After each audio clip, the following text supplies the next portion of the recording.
Olá, eu sou a Karine Shukri Delay e hoje nós estamos aqui no Guia Cast, que é o podcast da Guia Saúde, e nós vamos ter a participação especial do Dr. Orlando Collado, que é médico especialista em dor, docente na Universidade Estadual de Maringá e também fundador da primeira clínica especializada em dor aqui de Maringá.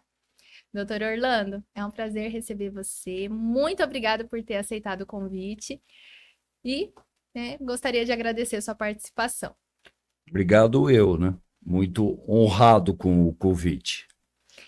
Doutor, bom, também gostaria, de dar um oi para o pessoal que está nos assistindo na live.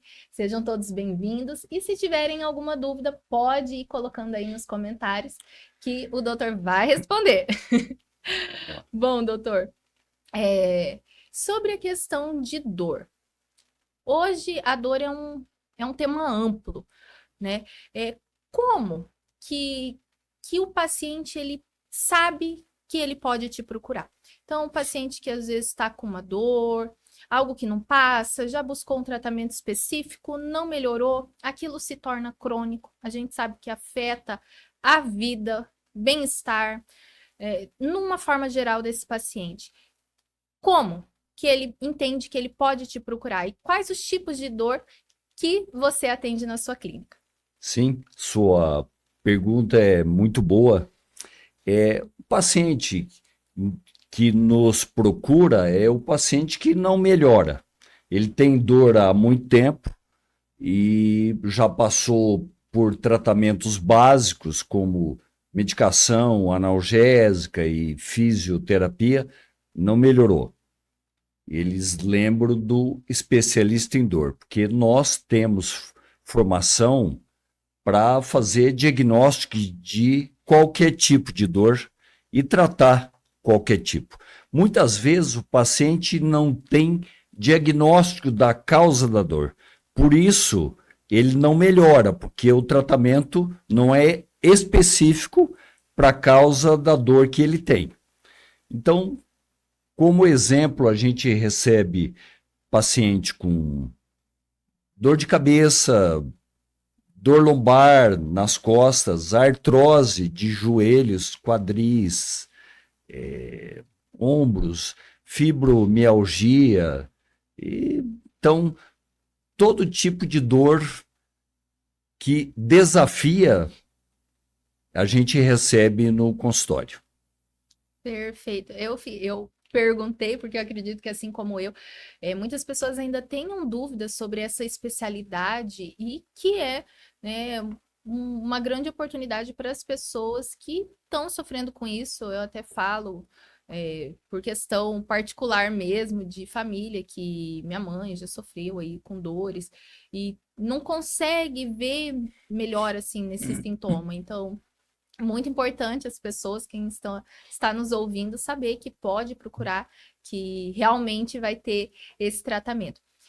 Só pegando o gancho, é um tratamento daí contínuo que essa pessoa faz com você? Só para a gente entender como funciona. Depende da causa da dor. Às vezes, é um simples bloqueio percutâneo, onde a gente injeta uma medicação na causa da dor, guiado por imagem, já resolve a dor. E às vezes você tem um desafio maior entrando com medicação pertinente, reabilitação, os bloqueios percutâneos e às vezes até tratamentos mais avançados como a radiofrequência ablativa, o neuromodulador que a gente estava falando antes aqui. Você passa um eletrodo na medula e liga num gerador e certos tipos de dor não passam aquela barreira e não sobem até o cérebro, né? Também a radiofrequência pulsada. Então, o especialista em dor, ele está habilitado para oferecer todos os tratamentos existentes hoje em dia, né? Como o cardiologista está habilitado a tratar doenças cardíacas, nós estamos habilitados a tratar paciente com dor, principalmente a crônica, né? A aguda também é mais feita esse tratamento pelo anestesista, mas a dor crônica é um desafio maior e o especialista em dor tem uma habilidade diferenciada para controlar a dor desse paciente. Bom que você já falou sobre essa questão de dor aguda e dor crônica. Você pode explicar para a gente qual a diferença entre elas e também, né, como que é feito essa abordagem para cada tipo de dor? Olha, o conceito de dor aguda e crônica é com relação ao tempo, né? Quando você tem uma lesão, uma ferida, por exemplo, ela pode demorar até 15 dias para a dor ser controlada de forma medicamentosa ou também fisiológica. O próprio corpo tem um tempo de resolução dessa dor, né? Quando você tem uma dor que já dura um mês, alguns autores falam em dor subaguda e mais que 3 meses, dor crônica. Mas às vezes, e muitas vezes, o paciente tem uma dor que está durando 20 dias e que não vai passar. E vai se tornar crônica. E às vezes a gente recebe pacientes no consultório com dor há 20 anos, sem diagnóstico. Meu Deus. Né? Então, isso é muito importante porque o paciente lembra quando começou a dor e quando começou o sofrimento dele. E às vezes, e muitas vezes, a maioria, eles chegam sem confiança na medicina, porque a dor deles não foi controlada. Perderam sono pela dor, trabalho, convívio social, tudo isso a gente tem que levar em conta. Quando se fala em dor, né, pensando assim a longo prazo, realmente é algo que afeta a pessoa em todos os sentidos, na questão de trabalho, familiar, social, em todas as áreas, né? E quais os tipos de dor crônica que você mais trata na sua clínica e como que você vê que esse tratamento ele vai afetar a vida desse paciente? Como que esse resultado você vê que transforma a vida do paciente? Olha, a clínica de dor, ela recebe todo tipo de paciente, todo tipo de dor. Então, por exemplo, vou dar um exemplo. Eu atendi um paciente esses dias com dor lombar e dor dorsal. Ele estava sendo investigado como problema de coluna lombar ou coluna dorsal. Só que ele tinha um histórico, ele tinha um CA, era um paciente oncológico. E o CA dele era de estômago. Então, e ele estava sendo tratado sem melhora para aquela dor. Eu pedi para ele deitar e palpei o abdômen dele e reproduziu a dor. Pedi uma tomografia de abdômen e apareceu um tumor lá, né? Então, ele estava internado, tomando morfina, sem diagnóstico. Meu Deus. Então, muitas vezes, o desafio da clínica e do profissional é fazer o diagnóstico da causa, né? Dor de cabeça. A gente tem que excluir, principalmente quando a dor de cabeça é recente, a gente tem que excluir causas graves para essa dor. Um tumor, aneurisma, né? Não só achar que é uma dor de cabeça normal, medicar e mandar embora. Principalmente quando o paciente começa com náusea e vômito, né?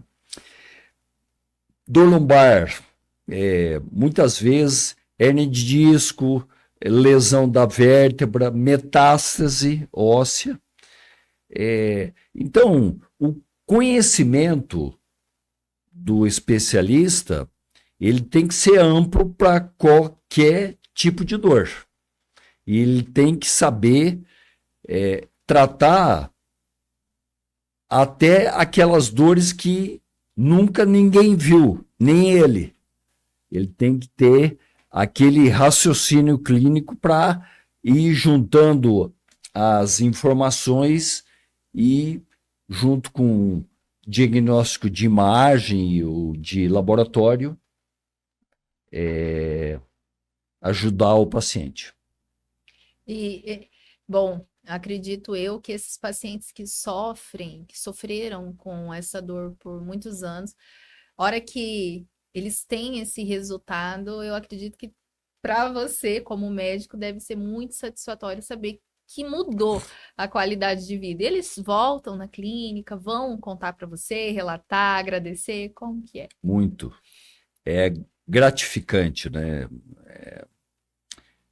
Os pacientes ficam muito gratos porque eles têm uma dor há muito tempo, sofrendo com aquela dor.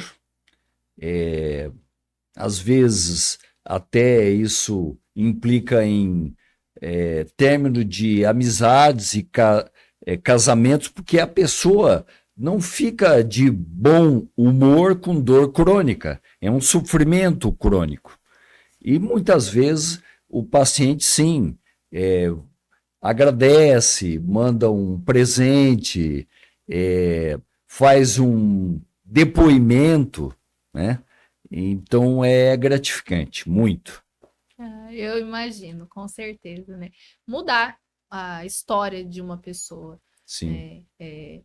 Bom, como hoje em dia, com o avanço da tecnologia, na clínica, como que essa tecnologia tem te ajudado a encontrar esses diagnósticos e também quais as inovações que tem aí no mercado e que você acredita que ainda estão por vir?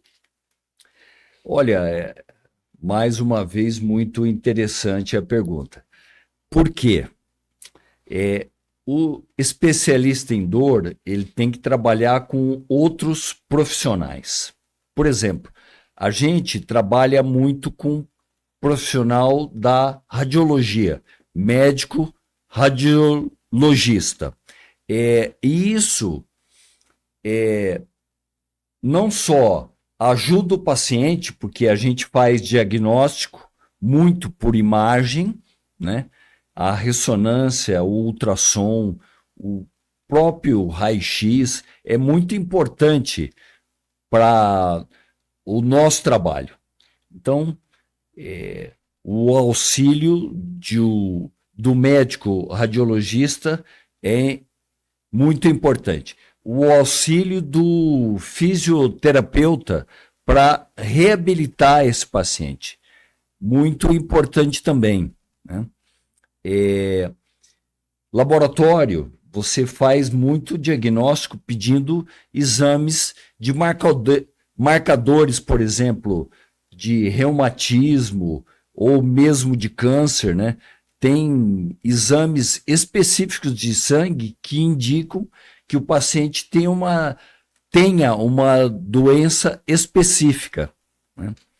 E, sem dúvida, seu pessoal que trabalha com você, a sua secretária, a sua enfermeira, né? O time, a equipe é muito importante porque o paciente chega numa clínica de dor procurando amparo. Já chega com uma secretária simpática, criando uma empatia com o paciente, a enfermeira também e o profissional também, né? Você tem que fazer uma solidariedade com o seu paciente. Perfeito. E isso é realmente muito importante porque o paciente ele quer se sentir acolhido. Seja desde o momento em que ele entra em contato a primeira vez com a clínica, ele quer criar essa conexão, né, com o médico, com a secretária, com a enfermeira, com as pessoas que vão tratar esse paciente. E, doutor, na clínica, quais as tecnologias que você utiliza no tratamento desses pacientes? Quais são? Olha, a clínica, ela pode oferecer muito ao paciente, começando pelo procedimento guiado por imagem. Então, a gente tem um ultrassom de última geração para ajudar nas intervenções, né?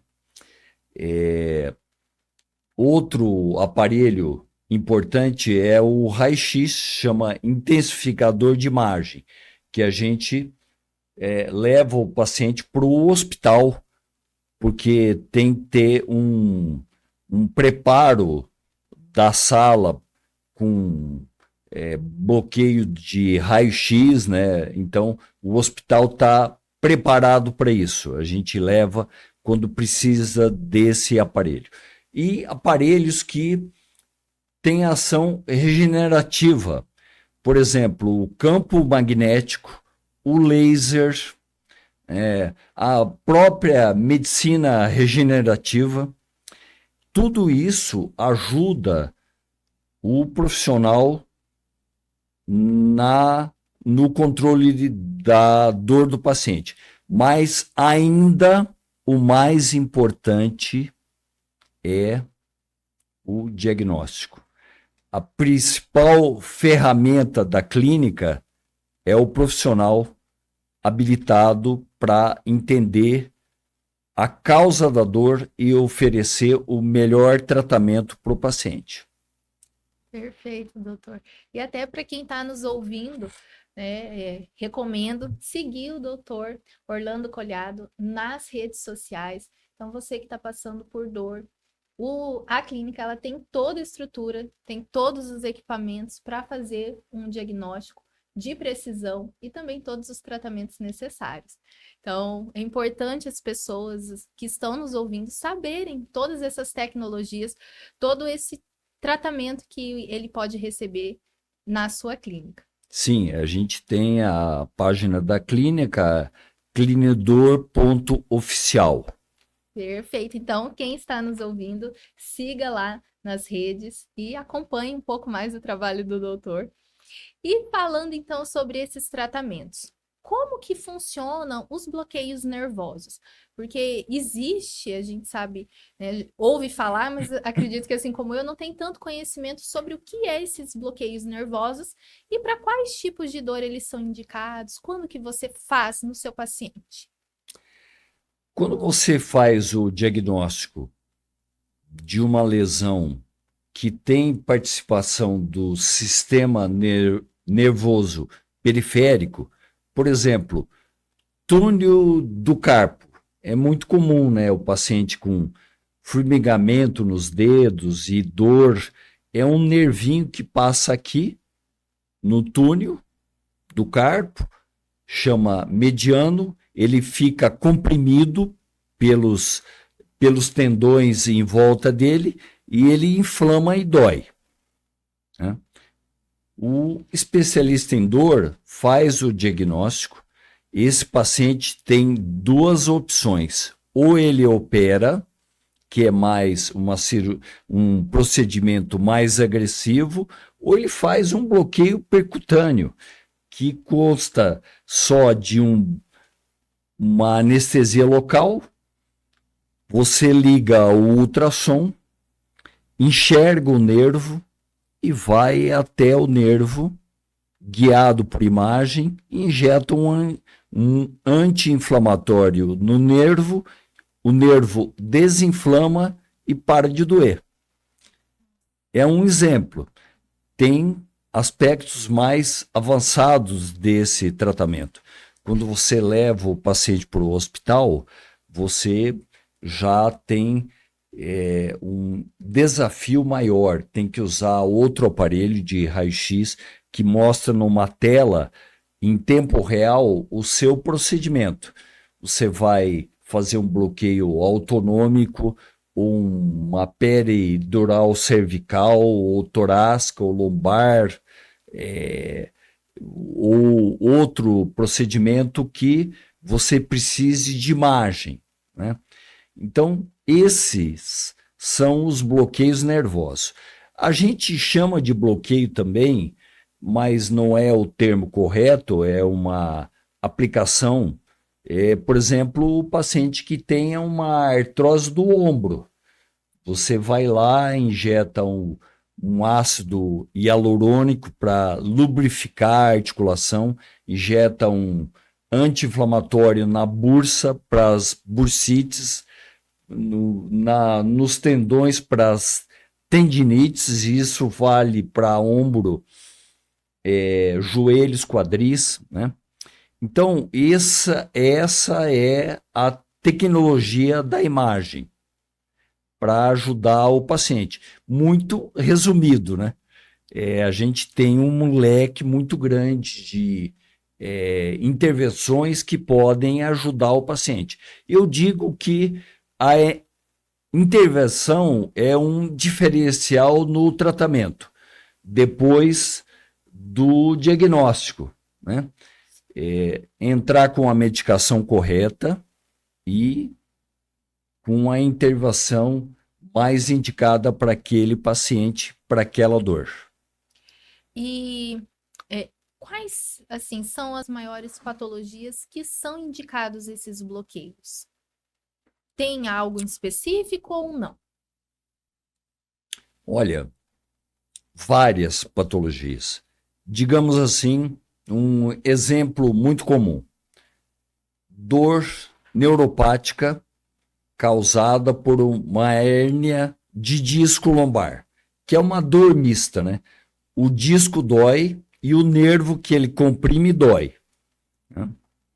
Nesse caso, a gente injeta, o paciente chega num estágio da dor que ele tem duas opções também. Já passou pelo tratamento com medicamentos, pelo tratamento com a fisioterapia, não melhorou.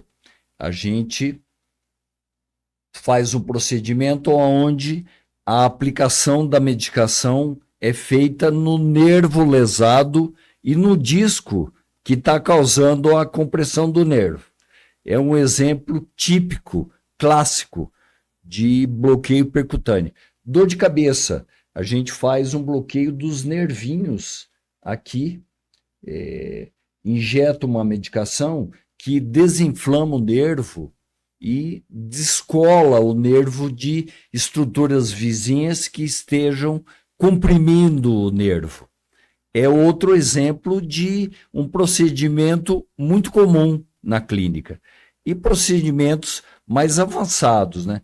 Paciente com câncer, com dor de abdômen.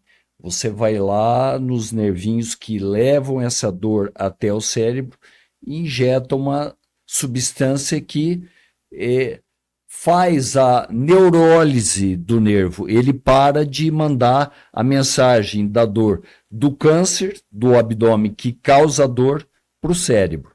É mais avançado, mas é um exemplo de procedimento corriqueiro na clínica de dor. Esse último caso a gente faz em um hospital, né? Nossa, é muito interessante saber que existe essa possibilidade, porque o paciente oncológico é um paciente que sente muita dor. E muitas vezes ele recebe tanta medicação para dor, que acaba tendo outros problemas, porque acaba fazendo uma medicação de uso contínuo, sendo que pode fazer um tratamento específico, né, para no local dessa dor. Né? Então, muito interessante, né? Acredito que, assim como eu, muitas pessoas não sabiam disso. E, doutor, uma curiosidade. Tirando esses pacientes oncológicos, que acredito que tenha que ser feito contínuo, todos os bloqueios são feitos de forma contínua ou não? Por exemplo, a pessoa tem dor de cabeça, fez, né? Ela tem que voltar a fazer daqui a um tempo? Como que é? Depende do resultado, né? É, o bloqueio não é feito de forma isolada, você associa medicações pertinentes àquele tipo de dor, né? Colocou a medicação, orientou o paciente com relação à alimentação, açúcar, glúten, lactose, gordura, pode impactar na dor de cabeça. Postura, jeito de dormir, sempre de lado, travesseiro no meio das pernas, nunca de bruços, né? Hábitos, celular, ficar muito tempo com a cabeça abaixada olhando o celular, impacta na dor de cabeça. E os bloqueios, às vezes você faz um bloqueio e o paciente fica 2 anos sem dor, né? E às vezes você faz um bloqueio, ele melhora, mas não o suficiente para ter conforto. Você faz um reforço para ele ficar satisfeito com o controle da dor e ter uma qualidade de vida de mais qualidade mesmo, né? De conforto, de qualidade de sono, convívio social, etc. Muito obrigada por esclarecer a dúvida. É importante a gente conhecer, né, essas possibilidades de tratamento. E quais são os tipos mais comuns de infiltrações percutâneas e como elas ajudam no alívio da dor? Olha, é muito comum, por exemplo, a infiltração em articulações. Ombro, por exemplo, a gente tem um tendão que envolve a articulação do ombro, chama supraespinhoso. Ele inflama com frequência. E a bursa que fica interposta entre esse tendão e o osso, ela inflama também. Então você vai lá e faz uma aplicação de um anti-inflamatório ou tem uma terapia chama proloterapia. Você injeta glicose de 5 a 10% na lesão. Isso ajuda a regenerar o tendão e a bursa. Não só no ombro, né? Joelho, quadril é muito frequente. O paciente chega para a gente com dor na virilha e dor do lado do quadril, nos tendões. E a gente faz o bloqueio, a infiltração guiada por imagem, e o paciente melhora muito. O ácido hialurônico também, né? E quando o paciente não melhorou o suficiente, você pode fazer a radiofrequência ablativa. Você vai lá nos nervinhos que inervam a articulação, que levam a dor para o cérebro e inativa aqueles nervos. Às vezes o paciente fica preocupado, eu não vou ficar numa cadeira de rodas, jamais, porque isso é feito só em nervos que conduzem a dor, não em nervos que inervam músculos e dão força para o paciente. Perfeita explicação. Ainda falando sobre bloqueios, quais são as diferenças entre esses tratamentos, né, mais temporários com abordagens mais definitivas para a dor? Sempre depende do tipo de dor. Algumas vezes, esse paciente ele vai precisar de um acompanhamento ad eterno, porque tem uns tipos de dor que já acomete o paciente há 40 anos, por exemplo, que não tem uma porção mágica para isso. A gente controla a dor, a gente explica para o paciente que ele vai constar a clínica de forma periódica, a gente às vezes muda a medicação, aumenta a dose, associa medicações diferentes, lança a mão dos bloqueios percutâneos, reabilita, mas mesmo assim o paciente precisa continuar com você. Como o paciente que é hipertenso sempre vai precisar do cardiologista. O paciente que tem gastrite sempre vai precisar do gastro, mesmo que seja 2 vezes por ano. E às vezes o paciente tem a dor resolvida com um procedimento simples, né? Um bloqueio, uma reabilitação, uma medicação pertinente, e ele não precisa mais do especialista. Perfeito. E quais seriam outras técnicas minimamente invasivas, assim, possamos dizer, que são utilizadas? Olha, toda técnica que você não precisa fazer um corte para entrar na pele, no músculo, no nervo, no tendão ou em volta deles, né?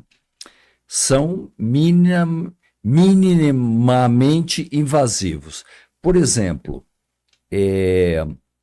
você, quando entende que o procedimento não é muito invasivo, você só está perfurando a pele, não está cortando a pele. Todo procedimento que você só tem que perfurar a pele guiado por imagem não é muito invasivo, né? A partir do momento que, para você chegar numa estrutura que gere dor, você tenha que abrir a pele, divulsionar as estruturas com o auxílio de uma anestesia, de um anestesista, de um campo cirúrgico, já é mais invasivo. Então, tudo aquilo que é feito percutâneo, independente do método de imagem que você use, não é muito invasivo. Perfeito. Perfeito. E quais são os principais desafios no diagnóstico da dor crônica e como que você personaliza cada tratamento? Olha, mais uma vez, o principal desafio é o diagnóstico, né? Você tem que... Imagine o especialista em dor, ele tem que entender da dor da cabeça até o pé. Ele tem que saber as causas da dor que leva o paciente até ele, né?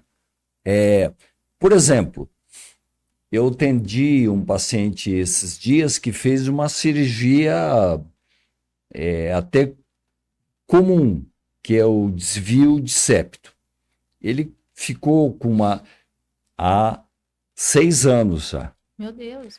Ele ficou com uma dor crônica no nariz por fora, na asa do nariz. E não teve diagnóstico. 6 anos com dor, deprimido, infeliz com a situação, e um otorrino encaminhou esse paciente para mim. Então, quando ele sentou e contou a história, eu tinha já que estar imaginando todas as possíveis causas daquela dor. de um lado do nariz, quando você apertava, aumentava a dor e nada tinha melhorado. Diagnóstico final, tem um nervinho fininho que passa aqui e inerva o nariz, um de cada lado, que estava inflamado há 6 anos e ele não tinha diagnóstico. Então, o diagnóstico é o maior desafio. Quando você sabe a causa da dor, aí você lança a mão das ferramentas que você tem. Medicação para dor neuropática, medicação analgésica, antidepressivo é usado para dor, funciona para dor, medicação anticonvulsivante funciona para dor, anti-inflamatório, opioide, lê-se morfina, oxicodona, tramadol, tapentadol, todo opioide usado para dor é benéfico para esse paciente. Tem que escolher o mais pertinente para o tipo de dor.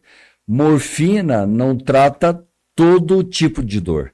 O paciente tem essa ilusão, né? Eu já usei até morfina e a dor não melhorou. Se ela não foi indicada, não vai melhorar mesmo. Eu acho que o paciente ele também tem um pouco de medo quando fala em uso de medicações tão fortes como opioides, né? No caso, morfina, tramadol. São usos bem restritos e até inclusive uma pergunta que eu acho interessante é essa questão de uso de antidepressivos também, porque é difícil para o paciente muitas vezes associar, mas eu vou tomar antidepressivo sendo que eu tô com dor. Eu falo isso por conta da minha mãe, que eu presenciei isso com ela, então acredito que isso seja uma dúvida de quem está ouvindo. Primeiro os opioides, você tem que explicar para o paciente que o opioide não faz mal, não vicia, não mata, é desinformação. E o paciente acha que a morfina é a coisa mais cruel do mundo, que ele é obrigado a usar porque nada deu resultado. Não, é uma medicação como qualquer outra, só que bem indicada. Você não pode passar morfina para todo mundo, porque para dor de cabeça, por exemplo, não funciona. O paciente está com uma dor que nada melhora. Eu vou usar a morfina. Não funciona, né? Tem padrão específico de dor para essa prescrição. Antidepressivo, por que ele melhora a dor? Porque ele aumenta hormônios no cérebro que combatem a dor. E, às vezes, o paciente toma um antidepressivo para depressão e nota que melhorou de uma dor que ele tinha há muito tempo. Por quê? Aquele antidepressivo aumentou a quantidade de um hormônio no cérebro que combate a dor, controla a dor. E daí é de uso contínuo ou não? Pode ser ou não. Depende da evolução do paciente, né? O paciente tem que ser um ser individual. Você não pode achar que o que é bom para você seja bom para outra mulher da mesma idade, mesma cor, mesma saúde. Você vai melhorar com a medicação e a outra não. Por quê? A medicação, quando você ingere ela, o seu corpo vai fazer modificações nessa medicação e que às vezes não vai dar o resultado que você precisa, né? Então, o que é bom para você não é bom para outra pessoa com a mesma idade, mesmo gênero, biodiversidade, chama isso. Por isso a importância, né, de ter um especialista que vai fazer realmente esse trabalho personalizado para cada pessoa. Muito. E o que torna a Clinidor uma referência no tratamento da dor aqui em Maringá e quais que são, assim, os principais diferenciais da clínica que você pode falar? A Clinidor foi a primeira clínica de dor de Maringá e uma das primeiras do Paraná. A gente começou em 99, a especialidade estava começando a ser reconhecida, né? Então, diferencial, a experiência da clínica e do profissional.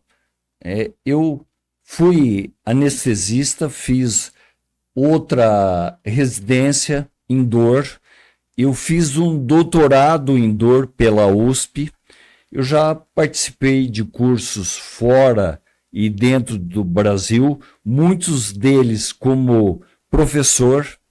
Então, tudo isso capacita a clínica a ajudar o paciente. Não basta ter o nome clínica de dor. Não quer dizer que a clínica de dor, só esse nome genérico, vá controlar a dor do paciente. Tem os profissionais que trabalham nela, a experiência e o conhecimento desses profissionais. Isso diferencia, às vezes, uma clínica de outra. Perfeito. E, bom, muitos pacientes eles já tentaram diversos tratamentos, não tiveram resultado, estão com essa dor crônica há muito tempo. Então, o que você diria para essas pessoas? E quais abordagens modernas você pode oferecer para elas, para que elas venham ter, digamos assim, esperança de que esse sofrimento acabe, de que essa dor passe? É aí que entra o especialista em dor também. Esse paciente que perdeu a esperança. Provavelmente ele não teve diagnóstico ou ele não recebeu tudo que ele poderia de tratamento medicamentoso, intervencionista, né? Então, a gente pode dizer para o paciente, você pode melhorar da sua dor. Você tem um especialista para tratar exclusivo as suas dores.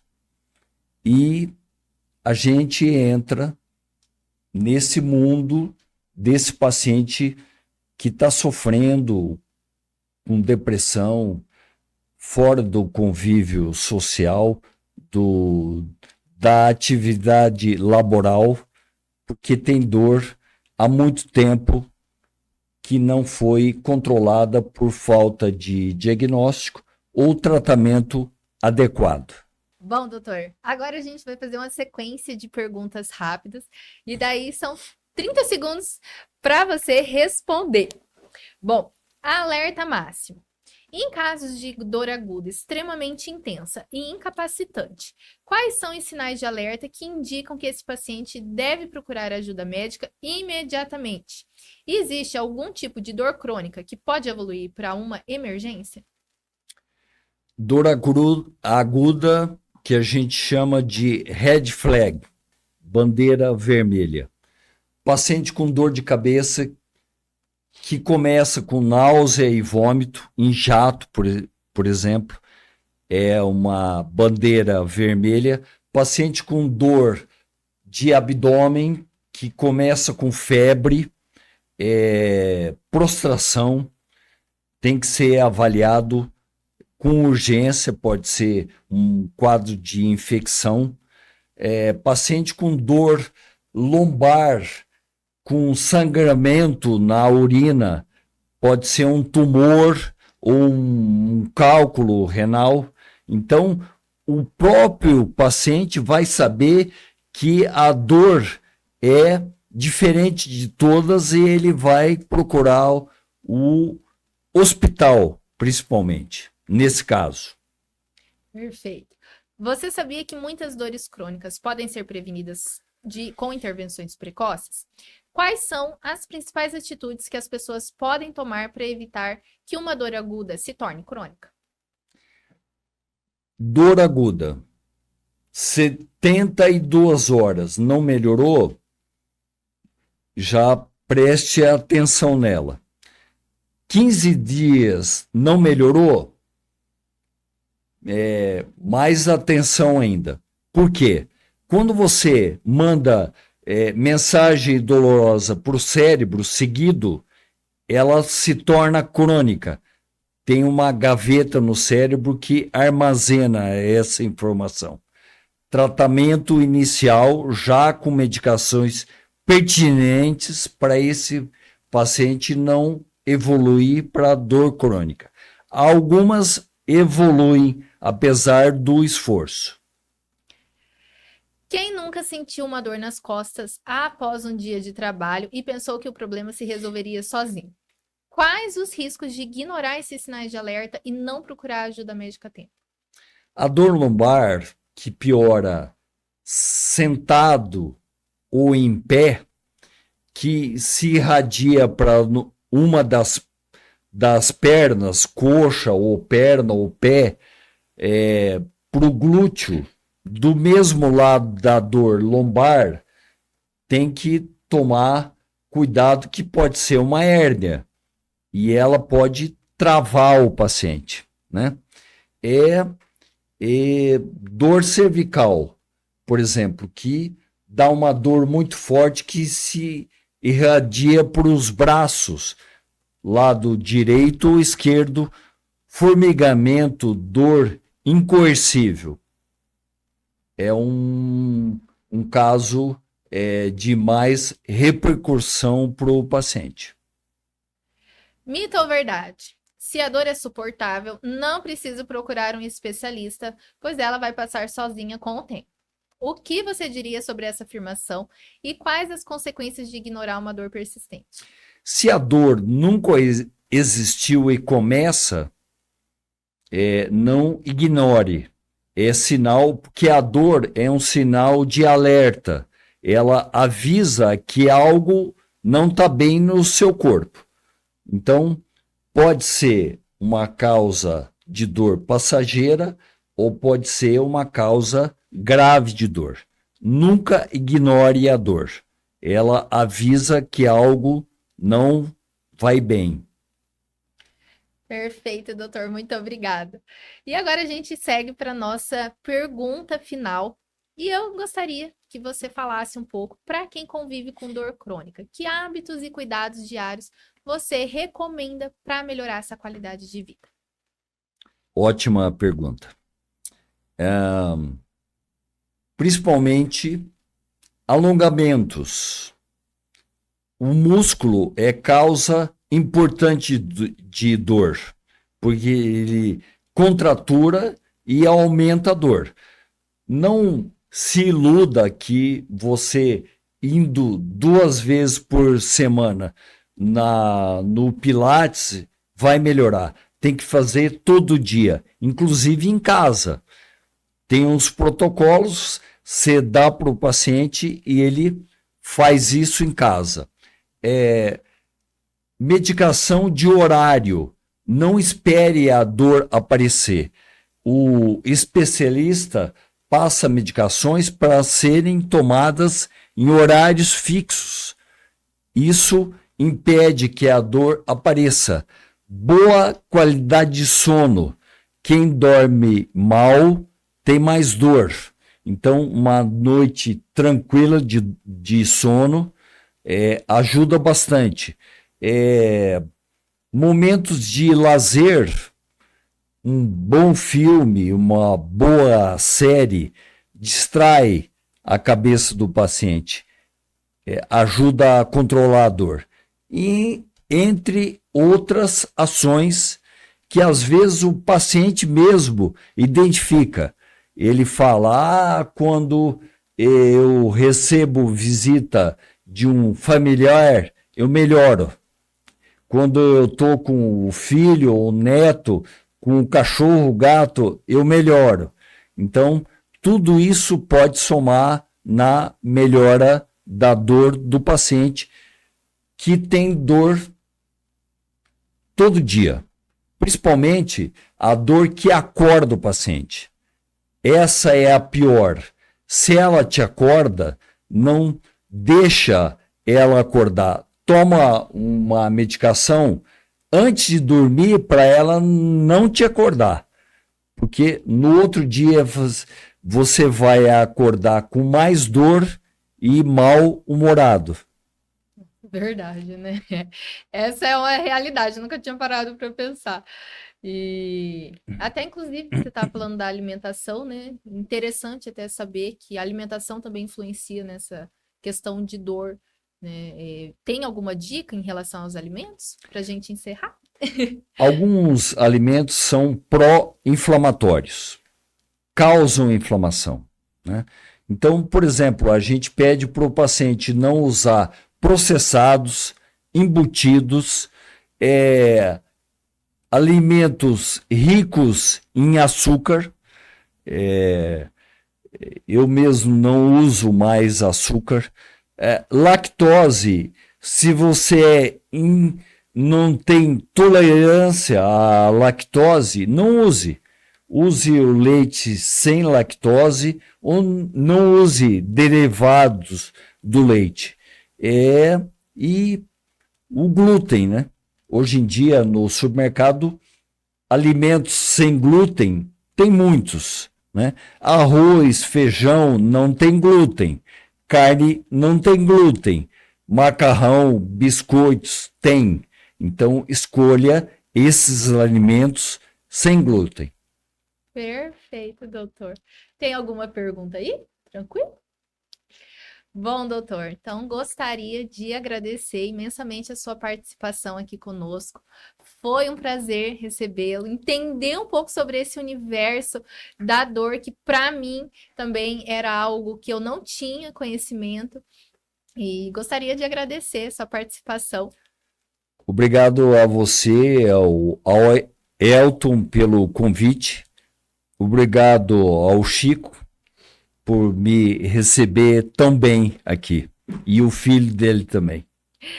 E eu gostaria de agradecer também todos que estão nos ouvindo e dizer que se você, médico, tem interesse em participar aqui do GuiaCast, siga-nos nas redes sociais, o GuiaCast Oficial, e um da nossa equipe vai entrar em contato com você, vai te explicar.